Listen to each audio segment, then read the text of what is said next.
Bismillah, Assalamualaikum warahmatullahi wabarakatuh. Bismillah, salatu wassalamu ala rasulillah wa ala alihi wa man walah. La hawla wa la quwata illa billah. Pemirsa, bagaimana kabarnya? Alhamdulillah, mudah-mudahan selalu senantiasa sehat walafiat dan juga kita dalam lindungan Allah Subhanahu wa taala. Alhamdulillah, pada kali ini kita akan kembali diskusi di Bincang Serius yang kali ini juga sangat luar biasa kalau menurut saya nih. Yang kita bahas apa ya?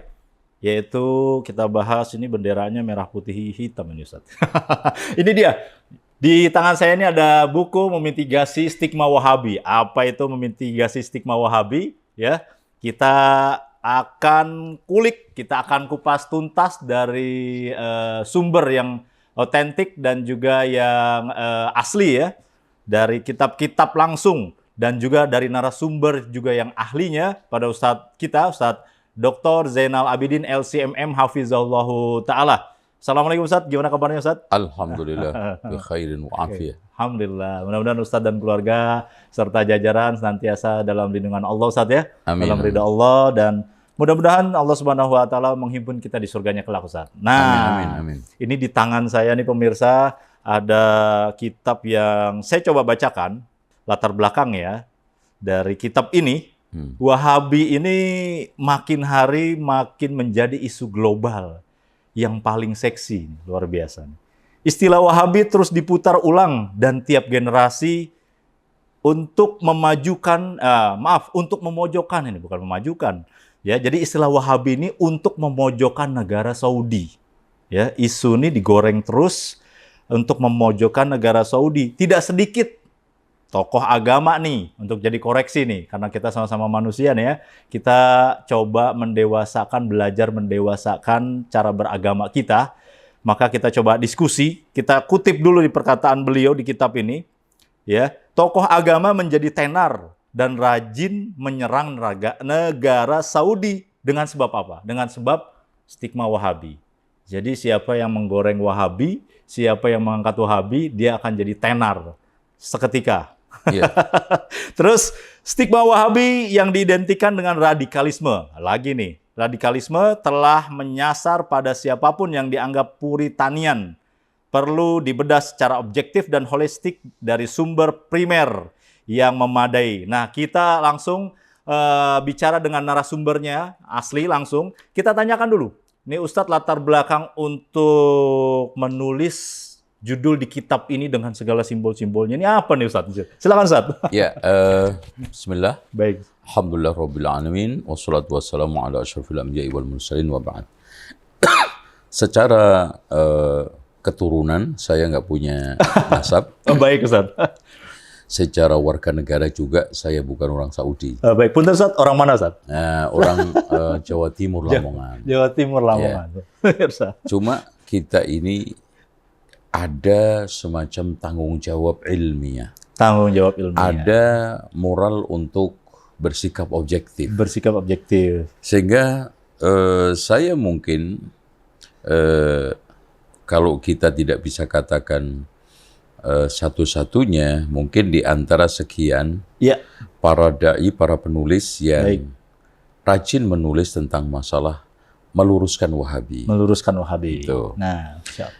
Nah, di antara sekian adalah judul memitigasi stigma Wahabi ini, betul. Gitu, insya Allah. Ini memitigasi ini artinya apa nih Ustaz? Ya, memitigasi itu kan bahasa Latin yang sudah di-Indonesiakan dan sudah masuk di KBBI. KBBI. Artinya adalah memilah, memilih. Oke. Mana yang baik, mana yang buruk, mana yang sekarang orisinil, mana yang sekarang ini abal-abal, mana yang itu betul-betul benar, mana yang salah. Mana yang goreng-gorengan Ustaz ya? Iya, karena memang masalah Wahabi ini banyak isu fitnah yang ditambah-tambah. Baik. Yang digoreng-goreng, sehingga saya lebih menggunakan kalimat stigma itu. Baik. Yeah. Oke, pemirsa, memitigasi stigma Wahabi. Ya, nanti kita akan bertanya lebih dalam lagi apakah Benar, Wahabi ini sampai kita bicara anti NKRI, apakah radikalisme, apakah pesanan Yahudi, Nasrani, dan seterusnya. Iya. Namun sebelum itu kita coba tanya beliau, ini sejarah sebenarnya nih awal yang mengatakan Wahabi. Ini kan ada dua, Ustaz. Ada dua dalam sejarah ini, yang awal dulu tahun 211 ya, Ustaz, ya, kurang lebih siapa namanya? Abdul Wahab. Bin Abdurrahman bin Rustum, Ustaz, ya. Itu gimana ceritanya? Terus juga apa korelasinya dengan Syekh Muhammad bin Abdul Wahab yang lahir 1115 Hijriah, Ustaz? Silakan, Ustaz. Begini ya. Wahabi itu ada dua macam. Ini hasil penelitian saya. Baik. Nanti silahkan koreksi. Ya. Ada Wahabi warisan historis, ada warisan imperialis. Imperialis penjajah. Nah, itu. Bagaimana, Ustaz? Jadi kalau historis kita baca aja kitab Al-A'lam karangan Zikri ya. Itu jelas kok. Dia mengatakan Wahabiyah itu yang dimaksudkan adalah Abdul Wahab bin Rustum Al-Wahabi yang wafat tahun 190 Hijriah.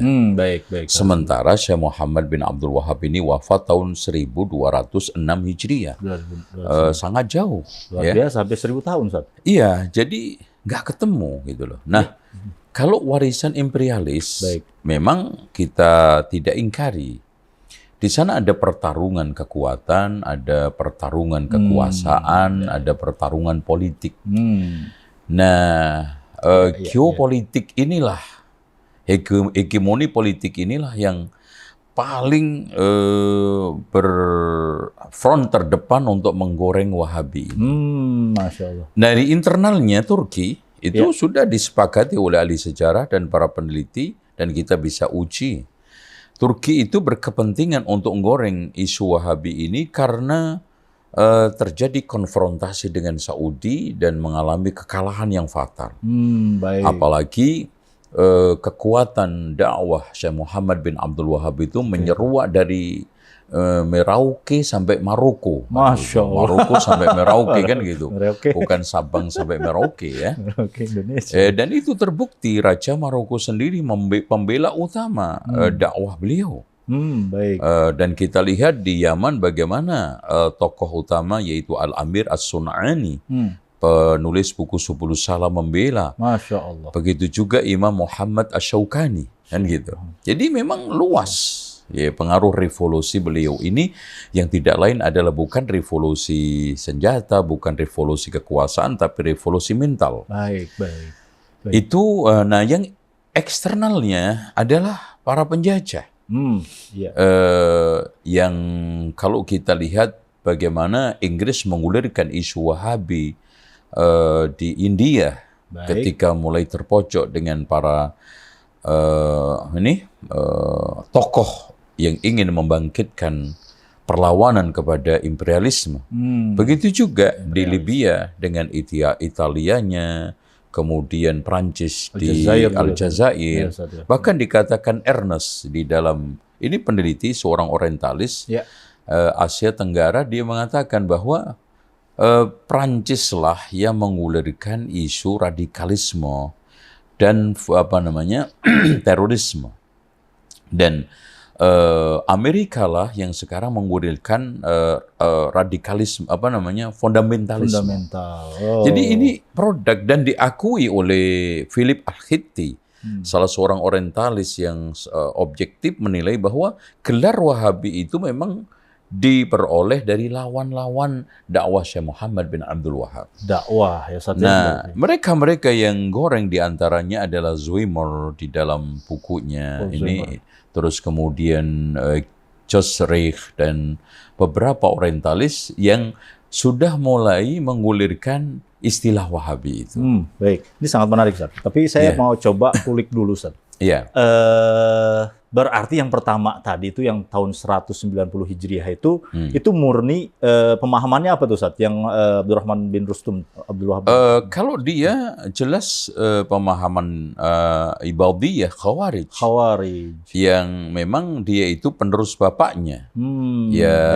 Tadi itu Abdul Wahab bin Abdurrahman bin Rustum. Yang bapaknya itu wafat tahun 171.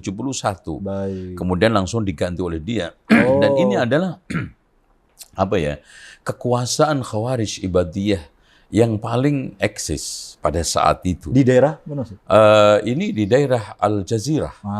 Al-Jazirah itu ya daerah-daerah sekarang itu sekitar masuk ke Irak, masuk ke Turki dan sekitar itu. Atau apakah daerah ini yang memang dulu dari sejarah Ali bin Abi Thalib ya Ustaz, yang memerangi Khawarij? Bagaimana Ustaz? Ia tidak lepas dari perang Nahrawan, yang semua Khawarij terbunuh kecuali 9. Kan yang 2 lari ke Karman, 2 Sajistan, 2 ke Yaman, 2 Al-Jazirah, terus 2 Oman, terus Al-Jazirah.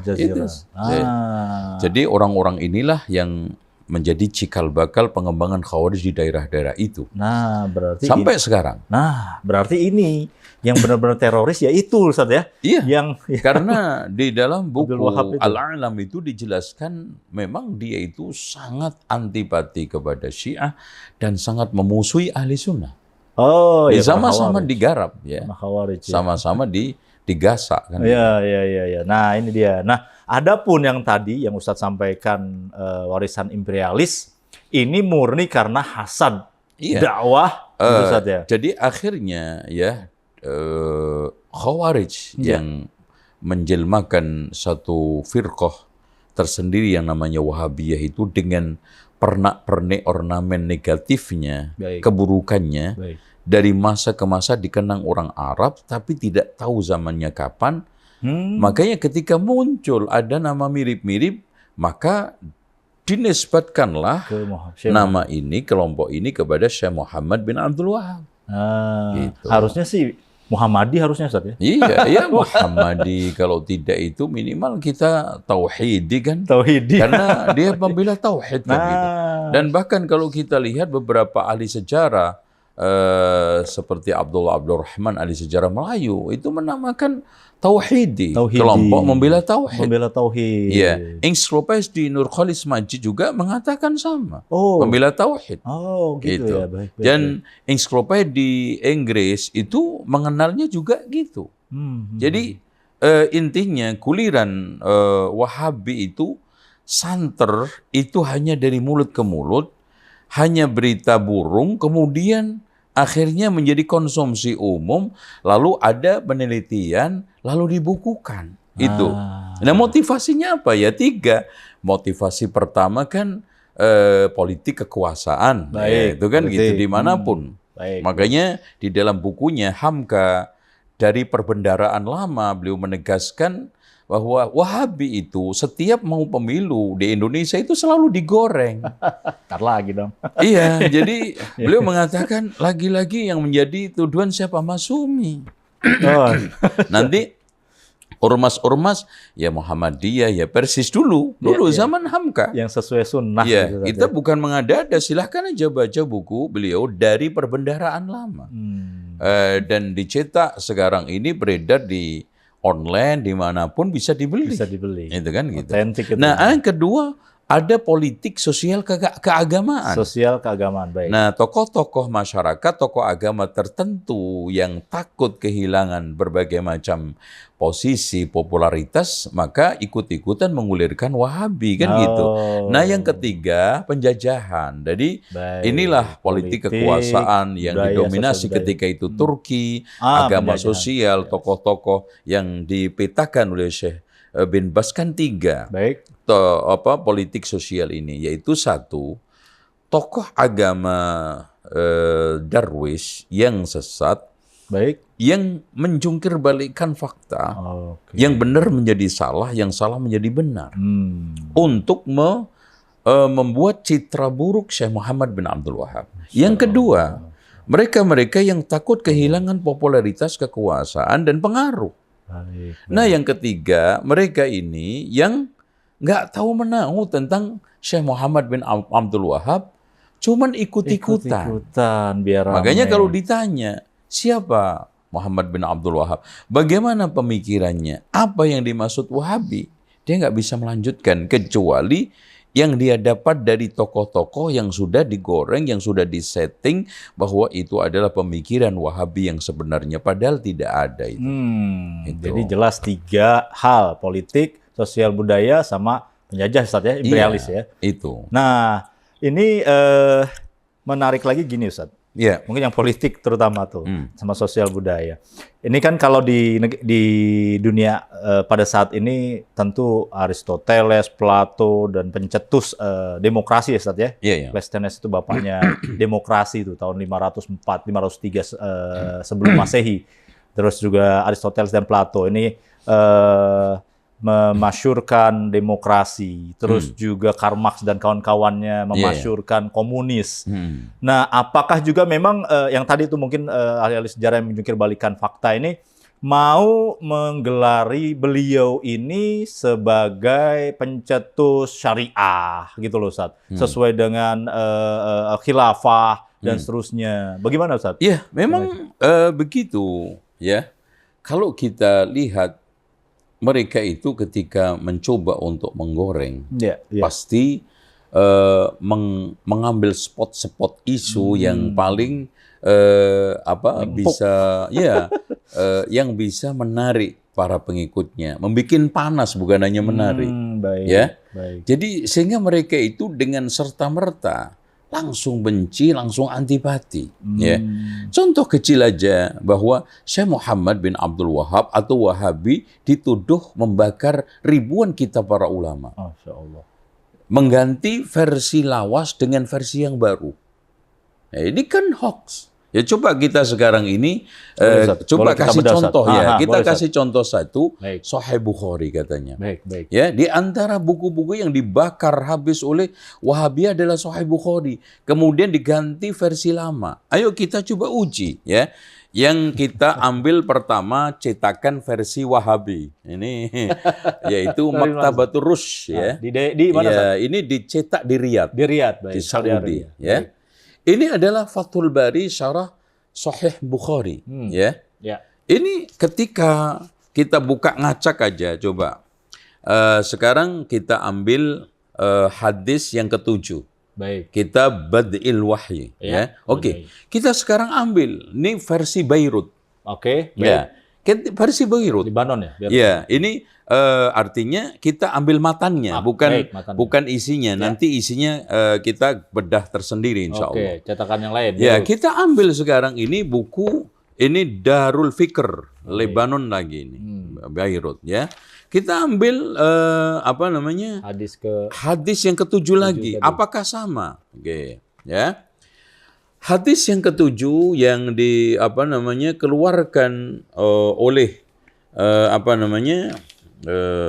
beliau juga sama ya. Ini ya, kita ke-7. Haddatsana Abul Yaman Al-Hakam bin Rafi'. Sama. Hadis tentang qala akhbarana Syu'aib 'an Az-Zuhri qala akhbarani Ubaidillah ibnu Ubaid ibnu Utbah ibnu Mas'ud anna Abdullah ibnu Abbas akhbaru anna Abu Sufyan. Kisahnya Abu Sufyan yang menemui Heraklius. Ya. Ini juga sama. Haddatsana Abul Yaman Al-Hakam ibnu Nafi' qala akhbarana Syu'aib 'an Az-Zuhri qala akhbarani. Sama ya. Terus kemudian kita ambil lagi ini versi ya. Ini versi Kutubus Sittah dicetak semuanya di sini ya. Kita ambil ya secara acak nanti. Ini terbitan Riyadh. Baik. Ya, versi lain ya. Kita ambil sekarang ini hadis yang ke-7. Apakah sama? Apa ada perubahan? Ya, ini kita buktikan biar jangan sekarang melempar opini, kemudian tanpa bukti, seakan-akan iya, seakan-akan ada, sehingga orang awam yang nggak ngerti abang kuningnya Sahih Bukhari, iya aja. Apalagi dia sebagai seorang yang dianggap memiliki otoritas di komunitas itu. Nah ini kan bahaya. Nah kita ambil sekarang hadis yang ketujuh. Haddatsana Abul Yaman sama, ya. Hadis yang ketujuh, haddatsana Abul Yaman Al-Hakam ibnu Rafi qala akhbarana Syu'aib an Zuhri qala akhbarani Ubaidillah ibnu Abdullah ibnu Utbah ibnu Mas'ud anna Abdullah ibnu Abbas akhbarahu anna Abu Sufyan. Sama semua. Ya, kita ini versi 1, 2, 3. Kita ambil lagi versi ya. Ini Darut Thayyibah ya, Darut Thayyibah. Apa namanya? Mana, Ustaz? Darut Thayyibah ini ya. Di dalam kitab ini udah tayamum. Yang pertama mana? Kita ambil ini dulu. Yang pertama. Yang pertama mana? Ini nih. Ini dulu. Pertama. Fathul Bari ya. Ini Darur Rayyan. Darur Rayyan terbitan Al-Kairo. Ya, Kairo Mesir. ini, Mesir ya. Coba kita apakah beda ya terbitan-terbitan tersebut satu dengan yang lainnya? Ini pertama. Ya. Kita ambil yang ketujuh. Secara urutan ngaca enggak gitu loh. Sehingga kita tidak omong doang, kita sekarang ini tidak melempar opini seakan-akan ada. Padahal itu tidak ada. Ini kan bahaya. Inilah yang disebut dengan isu. Kalau kita percaya nggak percaya, isu itu ada. Digulirkan untuk menjatuhkan. Digulirkan hanya untuk menggosok-gosok kalangan awam. Nih yang ketujuh. Baik. Urutan ketujuh, haddatsana Abul Yaman, Hakam ibnu Nafi, qala akhbarana Syu'aib, an Zuhri qala akhbarani Ubaidillah ibnu Abdullah ibnu Utbah ibnu Mas'ud, anna Abdullah ibnu Abbas akhbarahu anna Abu Sufyan ibnu Harb akhbarahu anna Hiraql. Masya Allah. Jadi sekian versi. Bahkan sekarang kita juga ada Darul Hadis Kairo. Baik, ya. Hadis Kairo. Kita sekarang ambil sampel tentang Kitabus Shalah ya. Kitabus Shalah, kitab salat. Yang pertama tentang Mawaqitus Shalah ya. Kitabus Shalah yang diangkat hadis 521. Haddatsana Abdullah ibnu Maslamah qala qara'tu ala Malik an Ibnu Syihab anna Umar ibnu Abdul Aziz akhara shalah. Kita ambil ini ya sekarang. Sekarang kita ambil bab yang kedua. Mana Kedua, ada yang Ustaz, ya? kedua? Ini kedua nih, Ustaz. Oh ya, kedua. Kitabus Shalah. Hadis 521 ya. Kita baca 521. Nah, 521 juga sama. Versi Mesir, ya. Ya. 521 haddatsana Abdullah ibnu Maslamah. Abdullah ibnu Maslamah qala qara'tu ala Malik an Ibnu Syihab anna Umar ibnu Abdul Aziz akhara shalah yauman. Sama, Ustaz ya. Jadi sekarang ini versi yang lawas mana, yang baru yang mana, sehingga kita ini jangan sampai melempar opini hanya untuk manas-manasi umat. Kita ini dipercaya apalagi sebagai orang yang punya otoritatif. Kan bahaya itu kan. Tidak dewasa. Ustaz, iya, itu kita ambil juga. Sekarang versi Darut Thayyibah. Darut Thayyibah. Ini cetakan mana ini? Darut Thayyibah. Darut Thayyibah cetakan Al-Mamlakah Arabiyah Saudiyah. Ini versi Wahabi kalau menurut mereka. Coba kita ambil hadis 521 ya. 521. Yaitu. Ini hadis ya. 521 sama haddatsana Abdullah ibnu Maslamah qala qara'tu ala Malik an Ibnu Syihab anna Umar ibnu Abdul Aziz akhra shalah. Jadi intinya semua versi dari berbagai macam cetakan, beda penerbit, beda negara, nggak ada perbedaan. Berbagai generasi pun. Berbagai generasi. Gitu. Dan ini hanya saya kasih sampel saja. Kalau kita sekarang ini, semua bandingkan kitab-kitab yang lainnya ini. Dari mulai katanya Ibnu Katsir, kita cek. Kita bisa compare. Kita ambil sampel dari setiap cetakan. Terus kemudian kita buka sekarang per ayat. Baik. Terus kemudian tafsirnya Ibnu Katsir apakah berbeda? Baik. Inilah yang kita ketika bicara sejarah itu fakta. ketika kita bicara masalah kebenaran argumen itu data. Fakta dan data itulah merupakan suatu perkara yang fardhu ain di dalam bicara masalah sejarah. Ya. Jadi sudah tidak terbukti tuduhannya, Ustaz, ya? Iya, tidak terbukti. Zong. Nah, sekarang kalau memang kita mau membuat satu kaidah bukti balik, coba aja sekarang kita minta bukti balik, ya. Kan kalau ibaratnya di pidana pengadilan itu kan kita disuruh untuk apa? Pembuktian balik. Iya. Sekarang mana? Yang versi lawas, versi baru, kemudian kayak apa versi-versinya? Ya, kita khususnya Imam Al-Bukhari di dalam menulis sahihnya itu, itu. Di antara yang memfitnah atau tokoh-tokoh yang fitnah Syekh Muhammad bin Abdul Wahab yang tadi Ustaz sampaikan, di antaranya membakar kitab-kitab para ulama seperti Sahih Bukhari. Ini siapa, Ustaz? Tokoh di antaranya, Ustaz? Kitab mana dan seterusnya mungkin Ustaz bisa. Ya, itulah sekarang kalau sekarang kita itu bicara siapa yang mengulirkan fitnah itu, memang itu beredar di buku-buku mereka. Ya, saya tidak bisa menyebutkan satu persatu, tetapi itu beredar di tulisan-tulisan mereka tentang Wahabi yang secara sentimen, di dalam khutbah mereka, ceramah mereka secara sentimen tanpa argumen mengatakan katanya di antara sekian bentuk kejahatan agama Syekh Muhammad bin Abdul Wahab, Wahabiyah adalah membakar ribuan kitab-kitab para ulama, di antaranya Sahih Bukhari, di antaranya adalah Ibnu Katsir dan yang lainnya.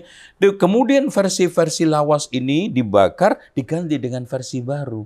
Pertanyaannya, sekarang mana versi yang lawas? Siapa yang nulis pula? Versi yang baru. Terus kemudian ini okelah kita kalau seandainya kita itu hanya melulu penerbit di dalam Saudi, ada kong kali keng, ada konspirasi. Ini kita ambil dari seluruh penerbit. Beirut, Lebanon, ada Mesir. Lebanon, ada Mesir, ada Saudi, ada ini. Tidak ada yang berbeda. Bahkan urutannya semuanya sama, urut kacangnya. Hadis yang ke-7 jelas, hadis yang ke-521 jelas. Baik. Sanadnya pun nggak ada yang satu pun yang berubah, nama-nama rijalnya itu. Luar biasa. Menarik sekali pemirsa. Jadi beliau sudah buktikan, dan sebenarnya siapapun bisa buktikan ya saja kalau ada kitab-kitab ini bisa baca sendiri. Iya, bisa baca. Dan apalagi kalau kita sekarang ini pergi perpustakaan yang lebih besar lagi, yang lebih lengkap lagi, ada banyak versi, kita melakukan penelitian. Itu yang paling gentleman, dan itu yang paling berargumen. Jadi dasar dari penelitian. Dan saya ini juga dasarnya dari penelitian. Kan gitu. Betul. Jadi bertahun-tahun kita meneliti tentang masalah Wahabi. Bukan sekarang ini saya fanatis secara sentimen kepada Wahabi, apalagi ke negara Saudi, tidak. Saya dari mulai lahir saya, warga negara saya, dan yang saya cintai tanah air saya, ya Indonesia. Itu. Tadinya sempat musim Wahabi juga. Iya, dulu. Nah, ini kan sebagai bentuk penebus kesalahan. Kan? Cari yang asli. Cara di antara sekian cara taubatnya pemikiran orang yang dulu menyerang adalah menjelaskan yang dibela, kemudian menjelaskan yang diserang juga. Mencari kebenaran. Seperti yang dilakukan oleh Abul Hasan Al-Asy'ari. Ketika berada di Mu'tazilah, kemudian taubat, dia jelaskan penyimpangan Mu'tazilah. Kemudian dia mendirikan madrasah Asy'ariyah, ternyata dikoreksi lagi dengan kitab Al-Ibanah itu kan gitu. Kalau tadi dari sisi sosial budaya, Ustaz, dari sisi penjajah tadi Ustaz sampaikan di tahun berdirinya atau dakwahnya Syekh Muhammad bin Abdul Wahab pada saat itu, siapa Ustaz rajanya di daerah sana, Ustaz? Najd, Ustaz, ya? Ya, ketika itu sebetulnya masih di dalam kondisi Saudi itu kan didominasi oleh kelompok-kelompok Badui. Nah, masing-masing kelompok suku itu punya ketua. Nah, ketika itu beliau berkongsi dengan Muhammad bin Saud. Nah, itu sebetulnya dia itu kabilah yang dia ada di Dir'iyah. Ya, yang penguasa Dir'iyah. Tidak lebih daripada itu. Makanya di tempat lain seperti Uyainah ada amirnya sendiri, kemudian di tempat lain ada amirnya sendiri, bahkan Mekah Madinah ketika itu masih di bawah syarif-syarif ya.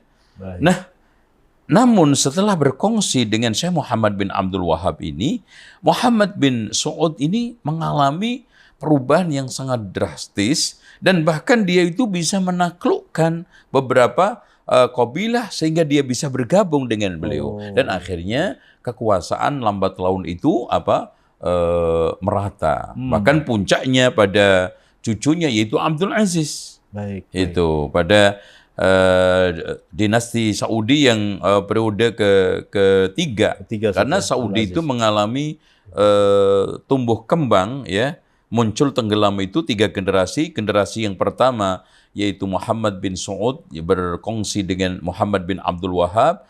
Kemudian setelah itu sempat hilang, kemudian muncul lagi anak cucunya yang kemudian akhirnya diperangi oleh Turki. Dan kemudian berikutnya dia dikudeta oleh keluarga Rashid. Masih daerah situ juga saat ya? Iya, kemudian ini raja yang saat itu keluar bersama anak-anaknya termasuk Abdul Aziz ini. Nah, akhirnya Abdul Aziz inilah akhirnya besar di tempat pengasingan dan akhirnya bisa mengembalikan kekuasaan Saudi yang merdeka resminya tahun 1936. 1936. Nah, pada saat itulah muncul kekhawatiran dari Indonesia bahwa nanti ketika Abdul Aziz ini nanti berkuasa yang tidak lain madhabnya itu Wahabiyah, akan membumi hanguskan Islam ahli sunnah wal jamaah. Madhab-madhab ditiadakan, semua akan dilenyapkan. Kemudian membentuklah dari Indonesia ini kelompok yang datang ke sana untuk klarifikasi. Ya. Yang pertama datang Cokro Aminoto, kemudian Mas Mansur, bahkan Haji Rasul. Namun tampaknya di sana ada ketidakpuasan dari kalangan tradisional, maka setelah membentuk Komite Hijaz datang ke sana tabayun. Ya. Setelah tabayun, di antara sekian utusan adalah Abdul Wahab, ini Ki Wahab Hasbullah, itu ternyata clear, ya. Bahkan Raja Abdul Aziz dengan senang hati, dengan terbuka, mengakomodir semua madhab yang ada. Baik. Dan tidak akan melakukan berbagai macam diskriminasi madhab. Oke. Dan mereka puas dengan pertemuan itu. Nah. Ini yang jadi pertanyaan, kekhawatiran dari tokoh-tokoh Indonesia dengan Wahabi. Memang sangkaan mereka apa sih Ustaz? Paham? Ya, isu-isu dari mulai awal itu kan takut semua madhab itu dilarang. Karena Wahabi itu kan anti madhab. Padahal gitu. Nyatanya kan tidak benar. Mereka itu Hambali. Kutipan para imam dan yang besar. Dan Hambali itu dikatakan oleh Profesor Dr. Ahmad Zahro, salah satu tokoh cendekiawan NU, termasuk madhab yang diakui oleh Nahdlatul Ulama. Kan nggak ada masalah. Terus kemudian kekhawatiran mereka takut nanti menggusur kuburan-kuburan itu. Tidak menggusur, tidak menghilangkan. Tetapi di sini disesuaikan dengan sunnah Rasulullah SAW seperti arahan Rasulullah kepada Ali. Janganlah kau meninggalkan kuburan kecuali kamu tinggalkan sejengkal. Karena berubah bangunan-bangunan. Dan tahu sendiri bagaimana dulu kuburan, Masya Allah, Fatimah, kuburan istri-istri Rasulullah, kuburan itu bangun besar-besaran. Yang dibakar, Ustaz? Iya. Terus kemudian kuburan Rasulullah, Abu Bakar, Umar juga, Masya Allah, besar sekali. Nah ini dia. Artinya berarti pada masa Syekh Muhammad bin Abdul Wahab sebelum gabung sama Muhammad Ibn Saud, pemahaman di sekitar Jazirah Arab itu apa Ustaz? Firqah pemahamannya Ustaz? Nah, kalau kita melihat fakta ketika itu kan Mekah Madinah itu dikuasai oleh Syarif. Turunan Rasulullah SAW, orang-orang Sufi. Itu. Makanya di antara yang menjadi imam Masjidil Haram dan juga khatib adalah Al-Barzanji. Itu. Yang disebut-sebut. Iya, yang mengarang kitab Al-Barzanji, Manaqib Syekh Abdul Qadir Jailani yang namanya Al-Nurul Burhani. Itu mereka menjadi khatib di sana. Makanya di sini ada ketersinggungan. Oke. Tapi faktanya Syarif Aun ketika Syekh Muhammad bin Abdul Wahab sanggup menaklukkan Mekah Madinah, mereka sami'na wa ta'na, mengikuti aturan main. Dikembalikan. Iya, bahkan yang membantu untuk meratakan kuburan-kuburan itu Syarif Aun itu sendiri. Gitu loh. Jadi nggak ada masalah. Jadi sebenarnya dikembalikan kepada sunnah Nabi ya Ustaz ya? Iya, intinya kan mereka itu tidak mau tahu tentang bagaimana maksud Syekh Muhammad bin Abdul Wahab. Maksudnya ingin mengembalikan kepada Al-Quran dan Sunnah, di mana Rasulullah SAW menjelaskan dengan sejelas-jelasnya kan, la tusallu ilal kubur, jangan kamu sholat menghadap kuburan, gitu kan gitu. Iya betul. Nah itu tadi kita bicara internal Ustaz, antar umat Islam. Sebenarnya lagi-lagi ini belajar mendewasakan beragama, kita kembali ke sunnah Nabi. Sekarang kita keluar, Ustaz. Tadi para penjajah tadi, Prancis, Amerika, kalau di Indonesia Belanda, Ustaz ya. Nah, ini mereka ini sebenarnya apakah kehabisan akal atau kehabisan taktik untuk memerangi kaum muslimin ini sehingga bangkit mereka, kaum muslimin ini, habis itu dipukul mundur dengan isu-isu adu domba, bagaimana Ustaz? Ya memang kita tidak ingkari ya bahwa politik divide et impera atau belah bambu itu dari masa ke masa itu masih efektif. Ya, dan itu jelas. Permainan itu menjadi suatu boneka yang sangat cantik, sangat elok, eksotik bagi musuh-musuh lawan-lawan Islam, terutama eksternal maupun internal, untuk menjatuhkan martabat kaum muslimin. Itu tidak ada yang paling bagus, strategis adalah memecah barisan kaum muslimin. Gitu kan gitu. Nah, bagaimana sekarang kita juga dituduh mecah belah? Kita sekarang menjelaskan kebenaran, ini yang hak, ini yang batil. Ini yang baik, ini yang buruk. Ini tauhid, ini syirik. Sejak zaman dahulu pasti akan membelah umat atau siapapun komunitas yang pro dan kontra. Tapi kan intinya kita itu menjelaskan amar ma'ruf nahi mungkar. Menjelaskan harusnya seperti ini loh berakidah tauhid. Syirik itu seperti ini, sunnah seperti ini, bid'ah seperti ini, taat seperti ini, maksiat seperti ini. Sekarang saya tanya aja, clear. Sekarang siapapun yang ketika menjelaskan tentang riba, ada nggak yang sekarang ini kontra? Ada. Yang nggak suka? Ada. Berarti memecah belah umat. Lah kalau sekarang setiap orang menjelaskan kebenaran dituduh memecah belah umat, lah kapan kita itu berdakwah? Terus apa yang kita dakwahkan kalau tidak ada furqan? Makanya Al-Quran itu sendiri dikatakan Al-Furqan. Karena membelah, memisah antara hak dengan batil, tauhid dengan syirik, sunnah dengan bid'ah, taat dengan maksiat, bahkan iman dengan kufur. Kan gitu. Kan Nabi juga dituduh pemecah belah umat saat ya. Iya, kalau ketika saat Rasulullah SAW datang, sama dituduh memecah belah kaum Quraisy, ya kan gitu. Udah paling baik padahal akhlaknya. Padahal mereka dulu itu katanya bersatu, kompak, gara-gara kamu Muhammad, semua ini jadi berantakan. Nabi juga kan dikatakan dalam surat Yasin, qalu inna tatayyarna bikum, la illam tantahu lanarjumannakum. Jadi kami ini merasa sial karena kedatangan kalian. Coba bayangkan. Kurang apa lagi itu kan.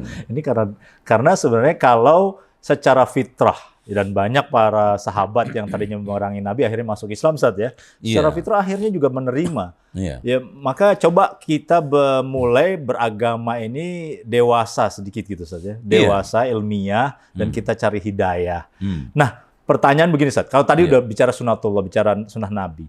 Apakah Syekh Muhammad bin Abdul Wahab ini masuk kategori reformis tajdid yang dihadiskan, yang disabdakan oleh hadis Rasulullah SAW? Bagaimana? Ya jelas kalau kita membaca beberapa literatur dan ini pengakuan ilmiah adalah objektif. Beliau itu adalah mujaddid. Tentang masalah mujaddid itu sempurna atau sekarang mujaddid parsial itu adalah soal masalah sasaran yang dia tajdid. Tapi intinya, kalau kita lihat dari berbagai macam komentar internasional maupun nasional, mereka mengakui Ya. Halaman 80 Iya, ya. kalau kita contoh aja sekarang ini dari kelompok nasional ya, pelopor pembaru nasional dulu. Komentar internasional dulu Thaha Hussein. Ya. Ini adalah cendekiawan Mesir. Mengakui beliau itu sebagai reformis. Lothrop Sodrak dengan ini bukunya New World of Islam itu ya, kalau nggak salah itu juga menegaskan bahwa Syekh Muhammad bin Abdul Wahab itu adalah siapa? Mujaddid, ya, hadirul alamil islami, ya. Ahmad Amin ini juga mengatakan dia itu seorang mujaddid, ya, dan bahkan Carlos Dider, ya, ini juga mengakui peran kiprahnya di dalam memperbarui kondisi umat pada zaman itu yang sangat-sangat terpuruk, apalagi keagamaan. Nah, Muhammad bin Hasan Al-Hajuri. Begitu juga di Indonesia. Sangat masyhur, maklum kalau kita itu dari India ada Mas'ud An-Nadawi, komentar internasional ini. Ada Presiden pertama Soekarno. Ya. Bahkan ketika diterjemahkan buku Hadirul Alamil Islami, itu yang memberikan pengantarnya adalah Soekarno. Dan di situ menjelaskan, mengomentari penulis secara objektif bagaimana kiprah dan dakwahnya Syekh Muhammad bin Abdul Wahab. Harun Nasution juga sama. Ya, di dalam bukunya Pembaharuan dalam Islam, Sejarah Pemikiran dan Gerakan.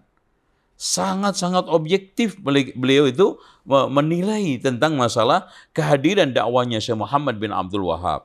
Ya, begitu juga Yunahar Ilyas, salah satu tokoh utama, tokoh sentral Allah yarham, ya, Muhammadiyah. Nah, yang terakhir adalah Profesor Dr. Ahmad Zahro, salah satu cendekiawan NU. Dari komen-komen ini menunjukkan bahwa Syekh Muhammad bin Abdul Wahab itu adalah mujaddid. Yang dimaksudkan dalam hadis Rasulullah SAW, Inna Allah yab'athu li hadhil ummah ala kulli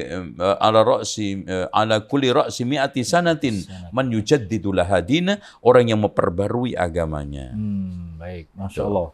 Ini sangat luar biasa. Ini pemirsa perlu baca buku-buku ini. Jadi coba kita belajar mengambil dari orang-orang yang ilmiah gitu Ustaz ya. Bukan terus mencitrakan dirinya, memutarbalikkan fakta untuk hal-hal yang negatif ya. Ini beberapa perkataan, kutipan dari tokoh-tokoh internasional maupun nasional sangat objektif di sini, dan beliau sebagai mujaddid. Ya, sebagai mujaddid tentunya juga banyak juga yang nggak suka tadi Ustaz ya. Ya, jadi hasad dan seterusnya. Nah, ya sama kan, Imam Syafi'i kan sama. Nah, bahkan Imam Syafi'i ya termasuk mujaddid 100 yang kedua, dan ini hampir semua tokoh pakar mengatakan itu tidak lepas dari fitnah kan. Bahkan dituduh Syiah, bahkan sampai masuk jeruji, ya, diborgol, diusung dari Yaman sampai ke Baghdad. Bahkan tuduhan itu dia jawab, lau kana hubbun ali baiti rafidiyan fal yashhad thaqalani anni rafidiyun. Masya Allah. Kalau mencintai keluarga Rasulullah itu dituduh Rafidah, maka hendaknya bersaksi jin dan seluruh manusia. Seluruh jin dan manusia saksikan aku Rafidah. Artinya bukan. Rafidah itu bukan itu, gitu loh maksudnya kata Imam Syafi'i. Itu. Baik, jadi tidak ada dasarnya bagi masyarakat, apalagi orang-orang awam ikut-ikutan, bentar-bentar kalau nggak melakukan perayaan ini, perayaan itu, ini Wahabi. Perayaan ini dan itu, ini Wahabi. Tidak ikut leluhur, ini Wahabi nih, dan seterusnya. Jadi kesimpulan ini artinya nggak ada dasarnya Ustaz ya? Iya, intinya kalau kita mau berbicara secara objektif, ilmiah, berdasarkan data dan fakta, bahwa isu Wahabi dengan berbagai macam ornamen buruk dan berbagai macam aksesoris negatifnya, itu semuanya adalah opini, dan opini itu bukan ilmu. Opini bukan ilmu. Ya. Opini itu bukan ilmu. Opini itu tidak layak untuk dijadikan sebagai sumber informasi. Baik. Gitu. Cuma katanya Ustaz ya? Iya. Nah, di sini Ustadz, kita balik lagi dulu sedikit Ustadz ya ke Saudi tadi Ustadz. Apa namanya? Tadi Ustadz sampaikan Turki dan sekutunya. Ini perang saudara dimotori oleh siapa nih Ustadz sebenarnya? Kalau kita lihat perang dulu itu kan ada Muhammad Fasha sama anaknya Ibrahim Fasha. Baik. Itulah yang memotori gerakan untuk perlawanan Wahhab ini dengan Wahabi. Bahkan katanya itu sengaja ada semacam tulisan yang menulis itu sengaja diperankan Mesir untuk melawan Saudi karena Turki sendiri akan mendapatkan keuntungan karena Mesir ini juga secara terselubung sembunyi-sembunyi akan melakukan perlawanan dengan Turki, pemerintah pusat. Maka untuk melemahkan, maka dia susu perang sama Saudi. Tiga negara saja. Iya, jadi ini ada perang segitiga. Perang segitiga, betul, baik. Dan pada saat kekalahan terakhir itu, semua kota Dir'iyah itu dibumi hanguskan, kebun-kebun kurma ditumbangkan, ya. Kuda-kuda semua dirampas, kekayaan dirampas, semua fasilitas rumah-rumah dibakar Masya Allah. oleh mereka. Jadi sampai seperti itu. Walaupun Turki sama Mesir juga pada akhirnya menyadari kesalahannya karena kekalahan dari kedua belah pihak ini juga sangat fatal. Kerugian dari kedua belah pihak itu sangat fatal. Artinya itu perang saudara jadi. Karena berapa ribu yang meninggal dari Mesir, dari Turki, yang itu perang antar kaum muslimin. Iya. Di balik ini ada nggak peran-peran Barat gitu Ustaz yang mengatakan? Ya, pastinya ada. Karena Turki ketika itu kan pada ujungnya pada saat menjelang Perang Dunia Kedua kan ngeblok kan.